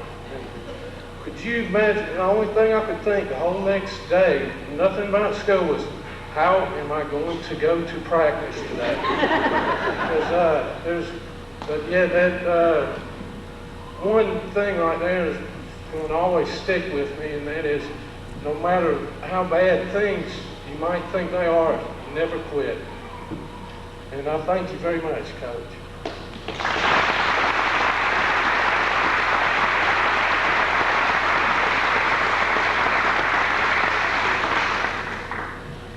In 1983 to 84, you had a boys AA state runner-up team, but you lost by 1 shot, by 1 point to Georgia Christian. But in 1985, your boys became the AA state champions with a win over Westwood. 2 members of your team are here, Jeff Capes and Mark Gibbs.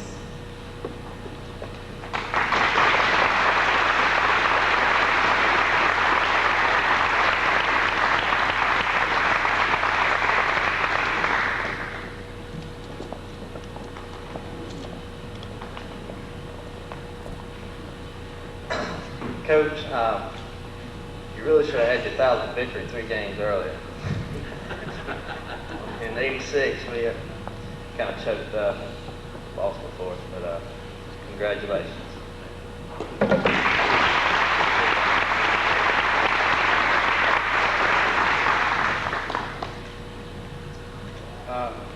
First, I'd like to say that it's great to be here, and it's nice to see old friends.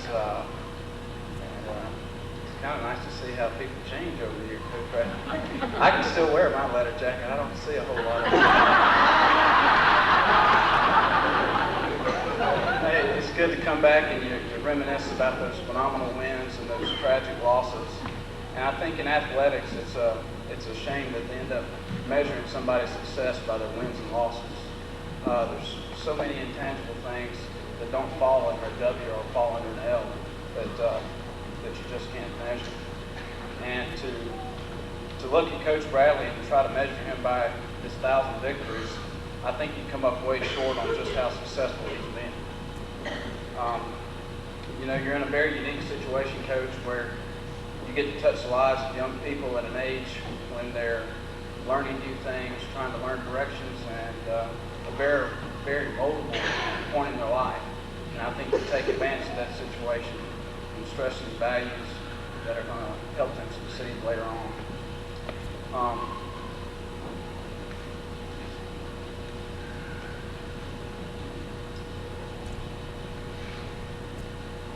I could certainly stand up here for hours and hours on end and tell you about the many victories, very, very few losses, and even about a state championship. But this is certainly not my time to reflect back on my athletic career, but to reflect back on your success, Coach Bradley. You know, many people will live a lifetime and not be able to say that they met one great man. And I believe that I'll be able to say that, you know, when I'm older and be able to talk to my children and say that I met this great man. And he had a great impact on my life, and it's a large part of what I became today. Saw a little phrase, and it seems to hit the nail right on the head today. It says, learn to pause so those things worthwhile will come back to you. And I think that's also true today. I'm glad that somebody took the time to pause and to organize this so that so many great friends and loved ones will come back and reminisce about this. Just want you to know that I love you and I appreciate everything you did for me.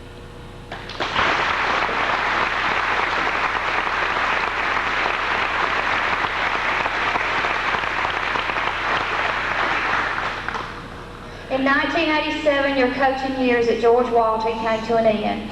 Your 500th, 600th, 700th, and 800th win you took there.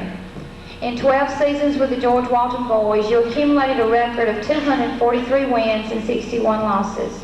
In 10 seasons with the girls, 200 wins and 52 losses. At this time in 1987, you and Miss Jan decided to retire and do some traveling. But it wasn't long before you both were back at it. The man we give credit for coaching Miss Jan being at Trinity Christian School, Mr. Ron Riley.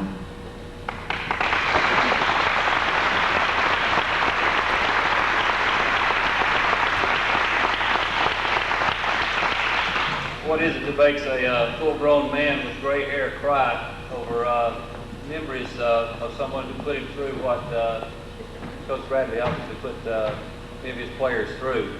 I hope you folks from that are playing currently for Trinity Christian have listened very closely, and I hope you'll listen to this, because I never played for Coach Bradley. I didn't wear the blue of Newton County, I didn't wear the red and black of George Walton, and I didn't have the privilege of wearing the blue and white of Trinity.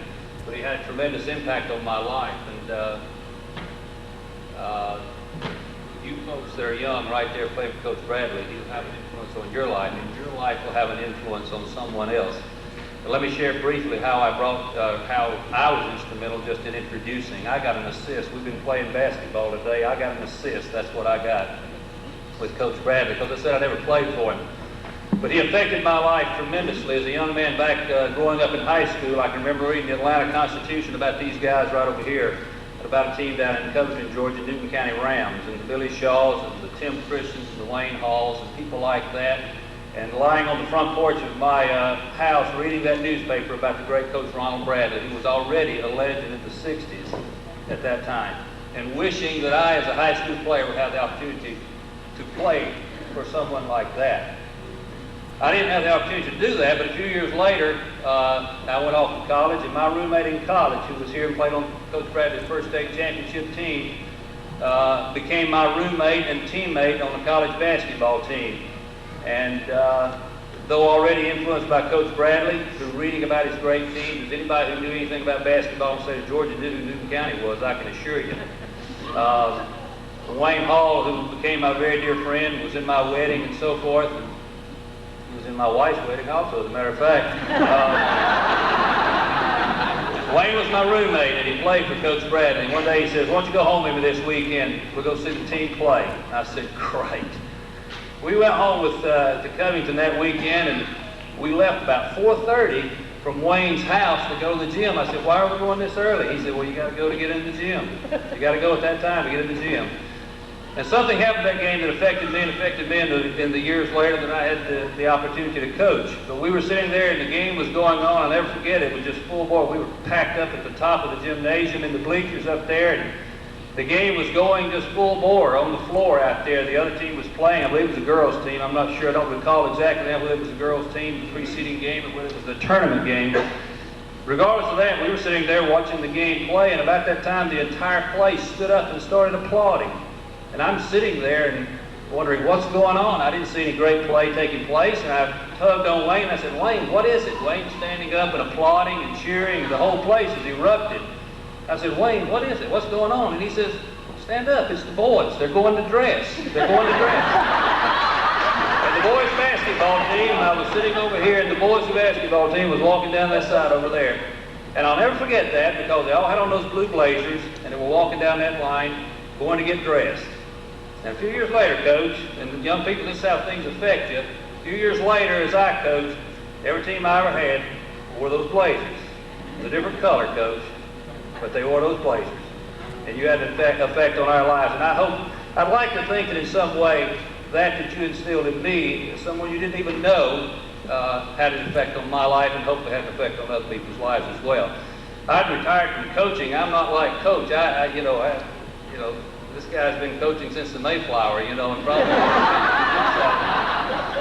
but rightfully so. But we were in Lawrenceville, Georgia, up in the Atlanta area in real estate, and had left coaching and got a call from Dr. J.Y. Jones, the chairman of the board here at Trinity Christian School. We had the opportunity to work here as director of development for 1 year, and consider ourselves part of the Trinity Christian family, and we're thankful for the opportunity to have spent the year here. And Dr. Jones called me. They were in the process of searching for a basketball coach.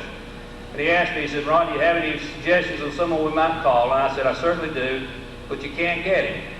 And I said, "He's the best there is. He's a legend already, and I think he's retired, and he's traveling. He and his wife, he enjoys traveling almost as much as he does coaching." I said, "You can't get him, I don't think. I don't think any amount of money will get him. I don't think any amount of coaching will get him there. But I said, I'll be glad to call him for you, but if you can't get this man, take whoever he recommends." That's how much I thought of Coach Bradley.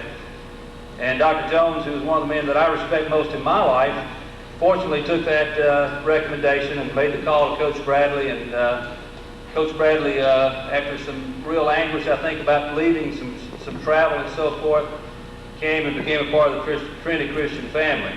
And I think you as a family here at Trinity owe Dr. Jones and Mr. Key, the headmaster here, a great tribute for bringing someone like Coach Bradley to Dublin, Georgia, and to Trinity Christian School. And young people, I have to say this to you because my heart is with you. Many of these men and women sitting right over here today who got choked up when they talked, and even I, who never played for him, can attest to the fact that there was a time when they sat where you are, and they probably hated him just as much as you do right now. I can assure you that's the case. But I can assure you right now, they'll tell you, if they could take about 20 years and more off their lives and go through all that again, they'd do it because it made a difference in their lives. So I encourage you to do two things. One, listen to your teacher, listen to your coach, and then also remember that you may have an impact on someone else's life as well. Coach Bradley and Jan, you have affected many lives. My only prayer, and this is from my family, is that God will continue to bless people through you for many years to come.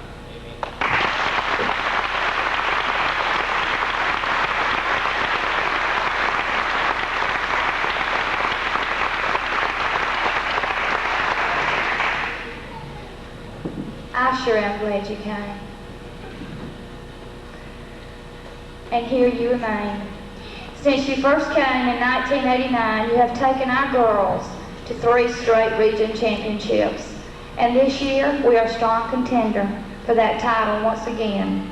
The girls have made 3 state appearances, and the boys 1. And we have a state championship in the making on our boys team. Right, boys?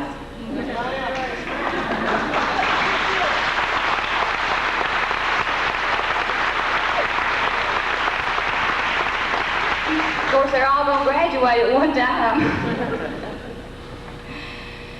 At Trinity, you took your 900th win. Do we have any members of the boys' ball team that were part of that 900th win that are here?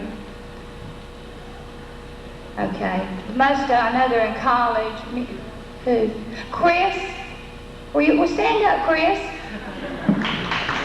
Chris is, and Chuck, who else? And Blue, what are y'all doing sitting over there? This is Chris Rickerson and Blue Barrett and Chuck Warren. Chris is a senior, and Blue and Chuck are juniors. Thanks.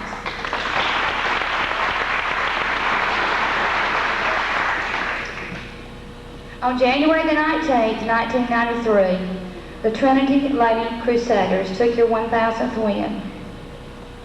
At this time, I would like to present to you the Trinity Crusaders, the Trinity Lady Crusaders, Assistant Coach Glenn Jackson, the managers, statisticians, and the Trinity cheerleaders.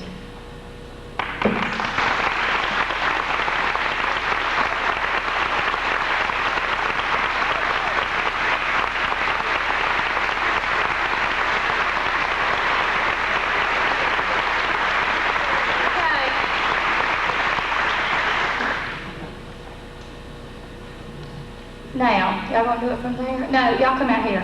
Come on, because everybody's gonna join you. Y'all just want to do it? All right, Emily, come on down. No, come on. I'll get her. This is Emily, my daughter. She's the only senior basketball player on the team. As one of them said, he still has runs.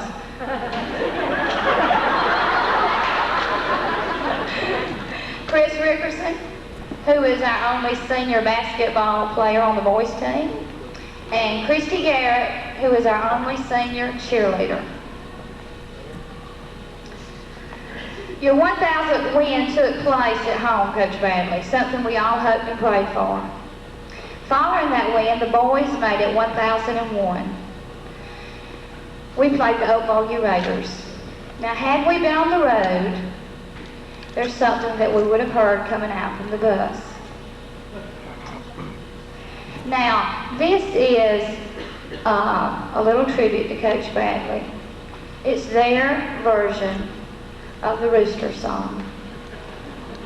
You always sing this song on the Trinity bus, and it began at George Walton. It's the Rooster song, and if you take both wins, this is what you sing. Now, there's been some lines added, so our singers are going to lead them. So here they go.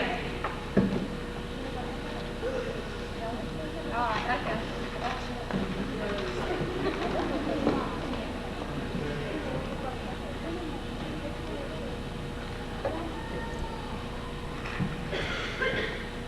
Raiders had a rooster. Raiders had a rooster. And they set him on the fence. And they set him on the fence. And he crowed for the Raiders. And he crowed for the Raiders. 'Cause he had no skin. 'Cause he had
On behalf of all the members of the Trinity Crusaders, We present to you and Miss Jan a picture celebrating your 1000th win taken January 19, 1993.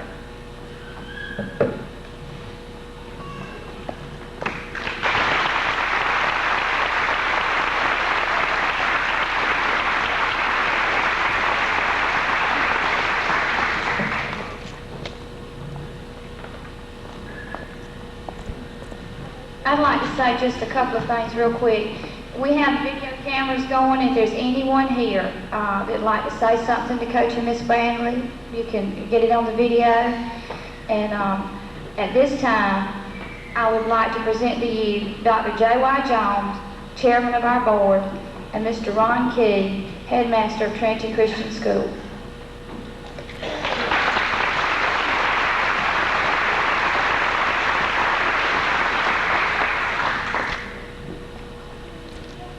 Well, I feel like such a small cog in this wheel, having brought Coach Bradley here after he won all those basketball victories before he ever got here. I just want to say that we're proud to have him. When Ron Riley, who's a longtime friend of mine, counseled me to approach Coach Bradley about coming to Trinity, it seemed like an impossible dream to get a man of this quality here. I prayed about it a lot, and I asked other people to pray about our new coach. We've had some success at Trinity. We're looking forward to a whole lot more success down the road with Coach Bradley and Jan, and we appreciate both of them. They're extremely hard workers. You all know that. We don't have to tell you that. But we certainly appreciate them and what they've done for our school, what they're doing for our young people, and we look forward to even greater things in the future. I'm excited about both these teams of young people back here behind us. I love to watch good basketball games as good as anybody does. And I'm really looking forward to some of these younger kids developing. I really love to watch them come along. Honest to goodness, we've got a shot at 2 state championships here in a few years, I really believe. Maybe sooner than we think. We're really looking forward to what the future holds for us. We're confident about it. I'm going to ask Ron Key to say a few words before we do a little presentation here, and I'm going to turn it over to him. Ron is our headmaster. Thank you, J.Y.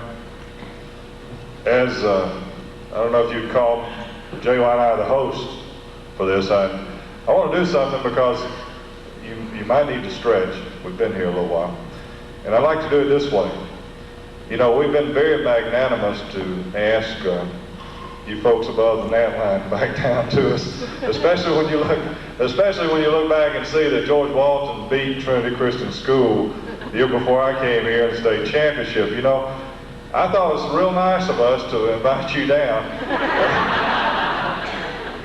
When we began talking about this, we really didn't know what we were going to do as far as organizing. We thought about doing something the night of the 1000th win, but we said, well, the family couldn't be here. We certainly wanted the family. And then we started talking about friends. Friends couldn't be here if we'd done something on the night of the 1000th win. I want you to see who your hosts and hostesses are, and let's stretch this way. If you're from Trinity Christian School, you players too can stand back up. If you'd stand up, would you stand up and let everybody around you know that you're from Trinity, from Dublin, and that we appreciate them being here? Oh yeah, that's a good stretch in the fellas.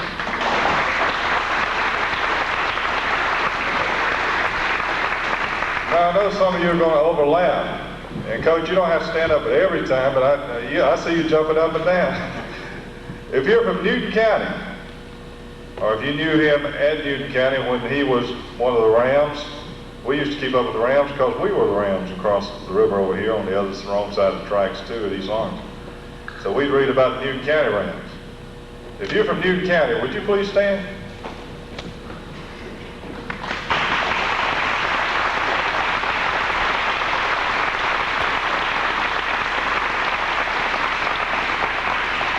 And if you're from George Walton, we'll even let you stand.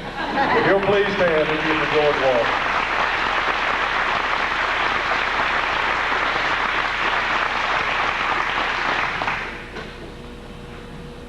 I can say a lot of things about the coach too. Not everybody's stretched. See, I've got only about 6 pages here to read. But there are many stories I could tell. And Bubba, I'm real glad to meet you. I've heard a lot of stories about Bubba. It's just nice to finally know there really is one. I thought it was all made up. I didn't think. Terry Smith told them all. But there are some good stories, and we've had some good times over the 4 years the coach has been here. And when he got his 1,000th win, it's just the last star on a number of accolades that he's had. And I have a list of his honors here, and I just want to highlight the honors that he has had over these years before we make a special presentation. Coach was named to the all-time DeKalb County team as a player, then named by his fellow coaches, Region Coach of the Year 18 times, State Coach of the Year 5 times, and in 1972 he was named as the National Coach of the Year by the National High School Athletic Coaches Association. The Newton County JCs gave him a Distinguished Service Award, the Georgia Planter Award, which is given by the Future Farmers of America, Georgia Future Farmers of America, because he worked at the summer camps. I meet people all the time who know Coach and Ms. Bradley from the summer camps that he worked at 24 straight years at the FFA, FHA camp. He was Newton County Bulldog Hall of Fame. He was honored by the state legislature on 5 different occasions. And one award I know that he and Miss Jan are especially honored for is there's a sport magazine back in the back where he was named as one of Sport Magazine's Sports Service Award winners for a lifetime dedicated to sports leadership and community service. And as he approached the 1,000th win, he tried to play it down a bit. You know, it's bad luck if you talk about it too much. We had cameras in here, we had him wired. In fact, one of the worst things was when we had him wired up one night and he ran off the court with the wire hooked to the camera. Of course, they started pulling on his coat and his pants, and here he was trying to run off the court. He didn't know what to do. The guy was right on him with the camera, and it was a lot of pressure at that particular point in time. But he handled it all like a gentleman, and out of it came a lot of publicity, not only for him but for our little school here in Dublin, Georgia.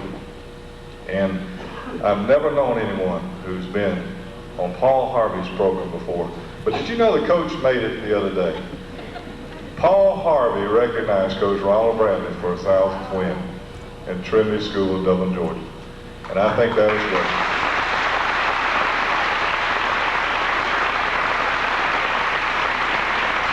I'll turn it back over to Dr. J.Y. Jones. He's got a very special presentation at this time. I know it's been a long day. Let's go ahead and get on with this final presentation. This is kind of, I guess, the crowning part of this thing.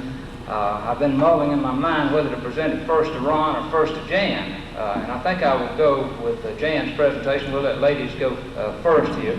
So if you'll come on up here on behalf of the school board, the parents, the students, the athletes, the Booster Club, and everyone who's involved with Trinity Christian School want to make this presentation. I'd like for you to go ahead and open it for us if you would.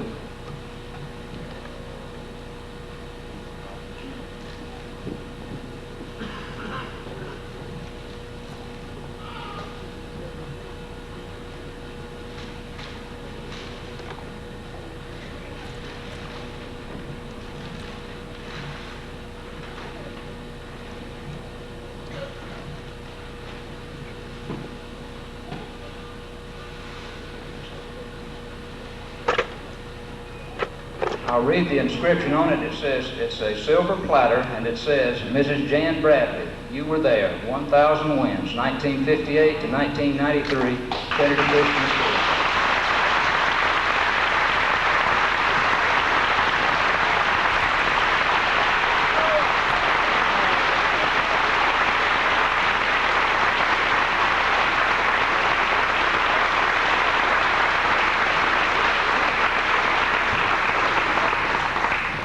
Now, Coach, if you'll come forward, I'll hand you this one here.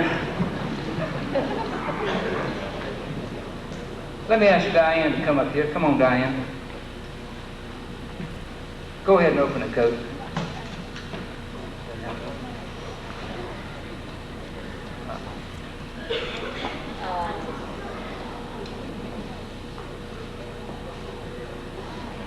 The inscription on this one, I'll read it for Coach Bradley. It says, presented to Coach Ronald M. Bradley by Trinity Christian School in recognition of outstanding achievement, 1,000 varsity basketball victories, January 19th, 1993, Trinity Christian School girls versus Okmulgee.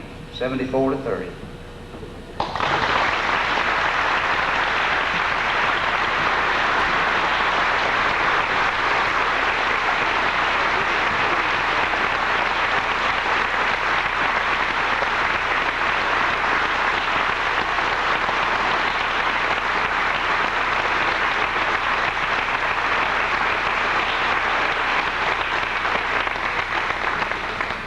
I look forward to number 2,000.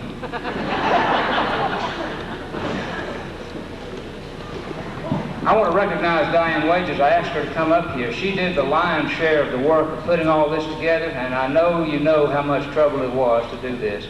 Diane does a tremendous amount for our school. I think Lisa Black was probably involved, and probably, there's Lisa over here. She does a tremendous amount as well, and I know there were some others. Often there are many unnamed people that do a tremendous amount. We like to try to recognize those that we can pick out as having done good things for the school, and certainly these two deserve a round of applause.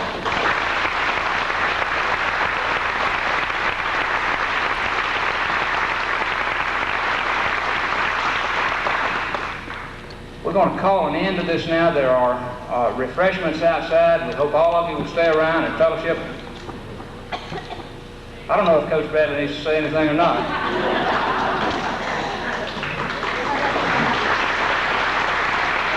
If he says anything, Bubba's already asked for equal time. Right, Bubba? We'll give them a few seconds then.